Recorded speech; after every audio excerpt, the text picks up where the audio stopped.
सरकारने यावेळेस मुख्यमंत्री माझी लाडकी बहीण योजना सुरू केली। 1,500 रुपये महिन्याला, 18,000 रुपये वर्षाला त्याच्या खात्यामध्ये जमा होणार। 3 गॅस सिलेंडर वर्षातून मोफत आपण त्यांना देणार।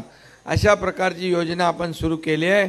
लवकरच माझ्या भगिनींच्या बहिणींच्या खात्यामध्ये पैसे वळते होतील, त्यांना देखील एक हातभार लागेल।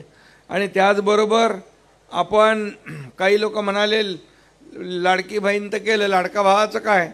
मग लाडका भावाचं पण केलं।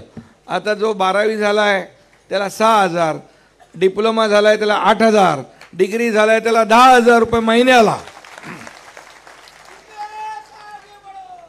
आणि त्याच्यामध्ये तो वर्षभर त्या कारखान्यात अप्रेंटिसशिप करेल, त्याला तिथे नोकरी लागेल आणि ट्रेंड असं अतिशय स्किल्ड मॅनपॉवर आपल्या उद्योजकांना मिळेल।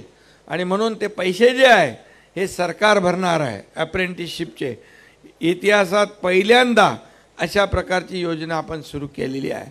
लोक म्हणाले काय बेरोजगारी बेरोजगारी, मग त्याच्यावर उपाय आपण हा काढला की का उद्योग जे आहेत कारखाने आहेत त्याच्यामध्ये अप्रेंटिसशिप तो करेल आणि त्याचं स्टायपंड जे आहे ते सरकार भरेल।